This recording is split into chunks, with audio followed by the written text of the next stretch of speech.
स्वादिष्ट कंदमूल और फल लाकर श्री राम जी को दिए। जो अधम से भी अधम है, स्त्रियां उनमें भी अत्यंत अधम है। हे प्रभु, मैंने आपके दर्शनों के लिए ही प्राण रोक रखे थे। जय सिया राम। जय ही विधि कपट कुरंग संग, धाई चले श्री राम। सो छवि सीता राखी उर, रटती रहती हरि नाम। सियावर रामचंद्र शंकर हरिओम। जय जय सिया राम, जय जय हनुमान। जिस प्रकार कपट मृग के साथ श्री राम जी दौड़ चले थे, उसी छवि को हृदय में रखकर वे हरिनाम राम नाम रटती रहीं। इधर श्री रघुनाथ जी ने छोटे भाई लक्ष्मण जी को आते देखकर बाह रूप में बहुत चिंता की और कहा, हे भाई, तुमने जानकी को अकेली छोड़ दिया और मेरी आज्ञा का उल्लंघन कर यहाँ चले आए। राक्षसों के झुंड वन में फिरते रहते हैं। मेरे मन में ऐसा आता है कि सीता आश्रम में नहीं है।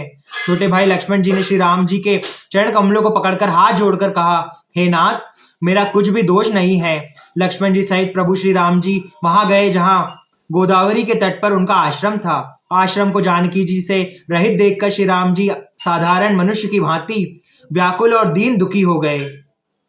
वे विलाप करने लगे, हा गुणों की खान जानकी, हा रूपशील व्रत और नियमों में पवित्र सीते। लक्ष्मण जी ने बहुत प्रकार से समझाया। तब श्री राम जी लताओं और वृक्षों की पत्तियों से पूछते हुए चले, हे पक्षियों, हे पशुओं, हे भौरे की पंक्तियां, तुमने कहीं मृगनयनी सीता को देखा है?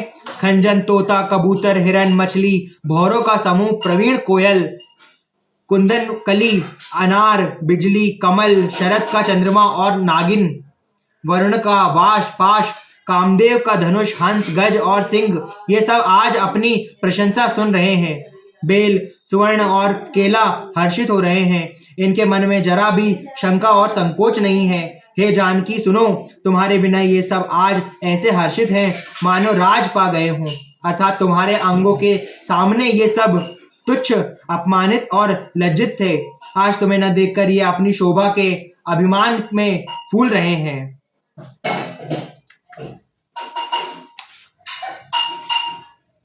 तुमसे यह अनख स्पर्धा कैसे सही जाती है? हे प्रिय, तुम शीघ्र ही प्रकट क्यों नहीं होती? इस प्रकार अनंत ब्रह्मांडों के अथवा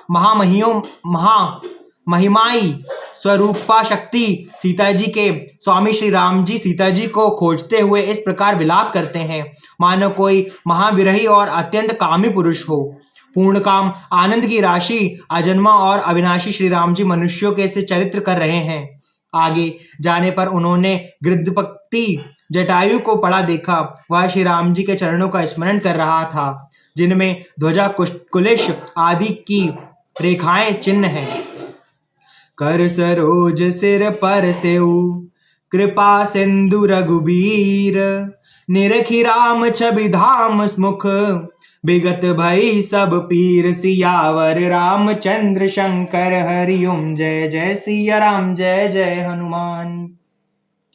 कृपा सागर श्री रघुवीर ने अपने कर कमलों में उसके शरीर का स्पर्श किया, उसके सिर पर कमल फेर दिया।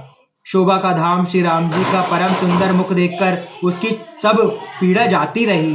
तब धीरज धरकर गिद्ध ने यह वचन कहा, हे भव जन्म मृत्यु के भय का नाश करने वाले श्री राम जी, सुनिए। हे नाथ, रावण ने मेरी यह दशा की है, उसी दुष्ट ने जानकी जी को हर लिया है। हे गोसाई, वह उन्हें लेकर दक्षिण दिशा को गया है। सीता जी क्रुज की तरह अत्यंत विलाप कर रही थी। हे प्रभु, मैंने आपके दर्शनों के लिए ही प्राण रोक रखे थे। हे कृपा निधान, अब ये चलना ही चाहते हैं। श्री रामचंद्र जी ने कहा, हे तात, शरीर को बनाए रखिए। तब उसने मुस्कुराते हुए मुंह से यह बात कही, मरते समय जिनका नाम मुख से आ जाने से अधम महापापी भी मुक्त हो जाता है, ऐसा वेद गाते हैं। वही आप मेरे नेत्रों के विषय होकर सामने खड़े हैं। हे नाथ, अब मैं किस कमी की पूर्ति के लिए देह को रखूं? नेत्रों में जल भरकर श्री रघुनाथ जी कहने लगे, हे तात, आपने अपने श्रेष्ठ कर्मों से दुर्लभ गति पाई है। जिनके मन में दूसरे का हित बसता है, समाया रहता है, उनके लिए जगत में कुछ भी कोई भी गति दुर्लभ नहीं है। हे तात, शरीर छोड़कर आप मेरे परम धाम में जाइए। मैं आपको क्या दूं? आप तो पूर्ण काम है, सब कुछ पा चुके हैं। सीता हरत तात जनी कहु पिता सन जाई, जो मैं राम तकुल सहित कहि दसानन आई। सियावर रामचंद्र शंकर हरिओम, जय जय सिया राम, जय जय हनुमान। हे तात, सीता हरण की बात आप जाकर पिताजी से न कहिएगा। यदि मैं राम हूं तो दशमुख रावण कुटुंबी सहित वहां आकर स्वयं ही कहेंगे। जटायु ने गिद्ध की देह त्याग कर हरि का रूप धारण किया और बहुत से अनुपम दिव्य आभूषण और दिव्य पीतांबर पहन लिए। श्याम शरीर है, विशाल 4 भुजाएं हैं और नेत्रों में प्रेम तथा आनंद के आंसुओं का जल भरकर वह स्तुति कर रहा है। जय राम रूप अनूप निर्गुण सगुण गुण प्रेरक सही, दश शीस बाहु प्रचंड खंडन चंड सर मंडन मही। पाथोदगात सरोज मुख राजीव आयत लोचन, नित नौमि राम कृपाल बाहु विशाल भव भय मोचनम। हे राम जी, आपकी जय हो। आपका रूप अनुपम है, आप निर्गुण है, सगुण है और सत्य ही गुणों के माया के प्रेरक हैं।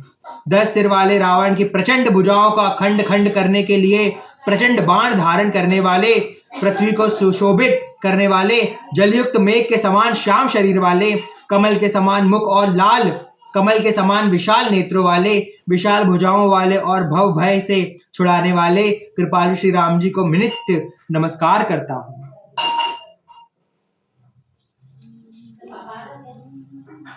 श्री राम, जय राम, जय जय राम, श्री राम जय। आप अपरिमित बल वाले हैं, अनादि अजन्मा अव्यक्त निराकार एक अगोचर अलक्ष्य गोविंद, इंद्रियों से अतीत, जन्म मरण सुख दुख हर्ष शोकादि द्वंद्वों को हरने वाले, विज्ञान की घन मूर्ति और पृथ्वी के आधार हैं तथा जो संत राम मंत्र को जपते हैं और अनंत सेवकों के मन को आनंद देने वाले हैं और निष्काम जनों को के प्रिय अथवा उन्हें प्रिय तथा काम आदि दुष्ट वृत्तियों के दल का दलन करने वाले श्री राम जी को मैं नित्य नमस्कार करता हूँ, जिनको स्तुतियां निरंजन माया से परे ब्रह्म व्यापक निर्विकार और जन्म रहित कहकर गान करती हैं। मुनि जिन्हें ध्यान ज्ञान वैराग्य और योग आदि अनेक साधन करके पाते हैं, वे ही करुणाकंद शोभा के समूह स्वयं श्री भगवान प्रकट होकर जड़ चेतन समस्त जगत को मोहित कर रहे हैं। मेरे हृदय कमल के भ्रम रूप उनके अंग अंग में बहुत से कामदेव की छवि शोभा पा रही है, जो अगम और सुगम है, निर्मल स्वभाव है, विषम और सम है और सदा शीतल शांत है। मन और इंद्रियों को सदा वश में करते हुए योगी बहुत साधन करने पर जिन्हें देख पाते हैं, वे तीनों लोकों के स्वामी रमानिवास श्री राम जी निरंतर अपने दासों के वश में रहते हैं। वे ही मेरे हृदय में निवास कर रहे हैं, जिनकी पवित्र कीर्ति आवागमन को मिटाने वाली है। अबिरल भक्ति मागी बर गिद्ध गयऊ हरिधाम, तहि की क्रिया जथोचित निज कर कीनी। राम सियावर रामचंद्र शंकर हरिओम, जय जय सिया राम, जय जय हनुमान। अखंड भक्ति का वर मांगकर गिरिधराज जटायु श्री हरि के परम धाम को चला गया। श्री रामचंद्र जी ने उसकी दाह कर्म आदि सारी क्रियाएं यथा योग्य अपने हाथ से की। श्री रघुनाथ जी अत्यंत कोमल चित्त वाले, दीनदयालु और बिना ही कारण कृपालु हैं। गिद्ध पक्षियों में भी अधम पक्षी और मांसाहारी था, उसको भी वह दुर्लभ गति दी जिसे योगी जन मांगते रहते हैं। शिव जी कहते हैं, हे पार्वती सुनो, वे लोग अभागे हैं जो भगवान को छोड़कर विषयों से अनुरक्त करते हैं। फिर दोनों भाई सीता जी की खोज को आगे चले। वे वन की सघनता देखते हुए जाते हैं। वह सघन वन लताओं और वृक्षों से भरा है, उसमें बहुत से पक्षी, मृग, हाथी और सिंह रहते हैं। श्री राम जी ने रास्ते में आते हुए कंबद राक्षसों को मार डाला, उनसे अपने साप की सारी बात कहा। वह बोला, दुर्वासा जी ने मुझे शाप दिया था, आप प्रभु के चरणों को देखने से वह पाप मिट गया। श्री राम जी ने कहा, हे गंधर्व सुनो, मैं तुम्हें कहता हूं, ब्राह्मण कुल से द्रोह करने वाला मुझे नहीं सुहाता।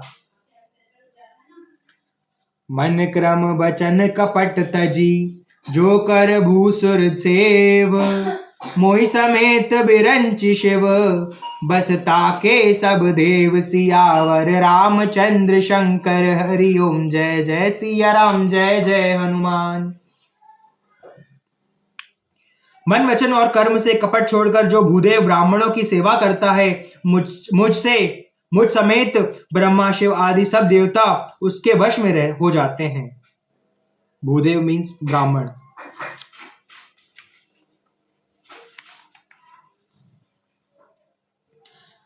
शाप देता हुआ मारता हुआ और कठोर वचन कहता हुआ भी ब्राह्मण पूजनीय है, ऐसा संत कहते हैं। शील और गुण से हीन ही भी ब्राह्मण पूजनीय है और गुण गानों से युक्त और ज्ञान में निपुण भी शूद्र पूजनीय नहीं है।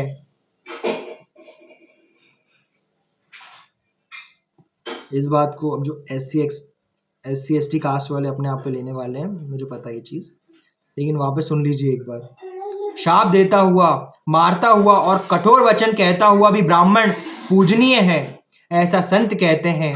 शील और गुण से हीन भी ब्राह्मण पूजनीय है और गुणगानों से युक्त और ज्ञान में निपुण भी शूद्र पूजनीय नहीं है। शूद्र मतलब यहाँ पे जो गलत काम करते हैं उनकी बात कही गई है। तो मदिरा पान करते हैं, मांस मच्छी का आहार करते हैं, गलत कामों में लगे रहते हैं, मन हमेशा गलत डायरेक्शन में रहता है उनका, उनकी बात कही गई है, ना कि किसी कास्ट की या किसी भी और चीज की नहीं बात कही है। श्री राम जी की बात करें, तुलसीदास जी ने बात कही है, ये सत्य बात है। श्री राम जी ने अपना धर्म भागवत धर्म कहकर उसे समझाया, अपने चरणों में प्रेम देखकर वह उनको मन को भाया।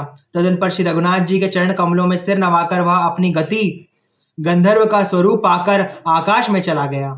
उदार श्री राम जी उसे गति देकर सबरी जी के आश्रम में पधारे। सबरी जी ने श्री रामचंद्र जी को घर में आए देखा, तब मुनि मतंग जी के वचनों को याद करके उनका मन प्रसन्न हो गया। कमल सदृश नेत्र और विशाल भुजाओं वाले, सिर पर जटाओं का मुकुट और हृदय पर वनमाला धारण किए हुए सुंदर सांवले और गोरे दोनों भाइयों के चरणों में सबरी जी ने लिपट गई। वे प्रेम में मग्न हो गई, मुख से वचन नहीं निकलता, बार बार चरण कमलों में सिर नवा रही हैं। फिर उन्होंने जल लेकर आदर पूर्वक दोनों भाइयों के चरण धोए और फिर उन्हें सुंदर आसनों पर बैठाया। सबरी जी के गुरु जो थे उनका नाम था ऋषि मतंग। उन्होंने ही कहा था कि श्री राम तुम्हारे आश्रम में आएंगे। कंद मूल फल सुरस अति दिए राम कहु आनी, प्रेम सहित प्रभु खाए बारंबार बखानी। सियावर रामचंद्र शंकर हरि ओम जय जय सिया राम जय जय हनुमान। उन्होंने अत्यंत रसीले और स्वादिष्ट कंदमूल और फल लाकर श्री राम जी को दिए। प्रभु ने बारंबार प्रशंसा करके उन्हें प्रेम सहित खाया। फिर वे हाथ जोड़कर आगे खड़ी हो गई। प्रभु को देखकर उनका प्रेम अत्यंत बढ़ गया। उन्होंने कहा, मैं किस प्रकार आपकी स्तुति करूं? मैं नीच जाति की और अत्यंत मूढ़ बुद्धि हूं, जो अधम से भी अधम है। स्त्रियां उनमें भी अत्यंत अधम है और उनमें भी हे पापनाशक मैं मंदबुद्धि हूँ। श्री रघुनाथ जी ने कहा, हे भामिनी मेरी बात सुनो, मैं तो केवल एक भक्ति ही का संबंध मानता हूँ। जाति पाति कुल धर्म बड़ाई धन बल कुटुंब गुण और चतुराई, इन सबके होने पर भी भक्ति से रहित मनुष्य कैसा लगता है, जैसे जलहीन बादल शोभाहीन दिखाई पड़ता है। वापस कहता हूं, ये बात सुनिएगा। मैं तो केवल एक भक्ति ही का संबंध मानता हूँ, रिश्ता। जाति पाति कुल धर्म बड़ाई धन बल कुटुंब गुण और चतुराई, इन सबके होने पर भी भक्ति से रहित मनुष्य कैसा लगता है, जैसे जलहीन बादल दिखाई पड़ता है। मैं तुझसे अब अपनी नवधा भक्ति कहता हूँ, तू सावधान होकर सुन और मन में धारण कर। पहली भक्ति तो संतों का सत्संग, दूसरी भक्ति है मेरे कथा प्रसंग में प्रेम। गुरपद पंकज सेवा, तीसरी भक्ति अमान, चौथी भक्ति मम गुण गण, करई कपट तजिगान। सियावर रामचंद्र शंकर हरि ओम जय जय सिया राम जय जय हनुमान। तीसरी भक्ति है अभिमान रहित होकर गुरु के चरणों कमलों की सेवा और चौथी भक्ति है कि कपट छोड़कर मेरे गुण समूहों का गान करना। मेरे राम मंत्र का जाप और मुझ में दृढ़ विश्वास, यह पांचवी भक्ति है जो वेदों में प्रसिद्ध है। छठी भक्ति है इंद्रियों का निग्रह, शील, अच्छा स्वभाव या चरित्र, बहुत कार्यों से वैराग्य और निरंतर संत पुरुषों के धर्म आचरण में लगे रहना। सातवीं भक्ति है जगत भर को संभाव से मुझसे ओतप्रोत राममय देखता और संतों को मुझसे भी अधिक करके मानना। आठवीं भक्ति है जो कुछ मिल जाए उसी में संतोष करना और स्वप्न में भी पराये दोषों का न देखना। नवीं भक्ति है सरलता और सबके साथ कपट रहित बर्ताव करना, हृदय में मेरा भरोसा रखना और किसी भी अवस्था में हर्ष और दैन्य विषाद का न होना। इन नवों में से जिनके एक भी होती है, वह स्त्री पुरुष जड़ चेतन कोई भी हो, हे भामिनी, मुझे वही अत्यंत प्रिय है। फिर तुझसे तो सभी प्रकार की भक्ति दृढ़ है, अतएव जो गति योगियों को भी दुर्लभ है वही आज तेरे लिए सुलभ हो गई है। मेरे दर्शन का परम अनुपम फल यह है कि जीव अपने सहज स्वरूप को प्राप्त हो जाता है। हे भामिनी, अब यदि तू गजगामिनी जानकी जी की कुछ खबर जानती हो तो बता। सबरी जी ने कहा, हे रघुनाथ जी, आप पंपा नामक सरोवर को जाइए, वहां आपकी सुग्रीव से मित्रता होगी।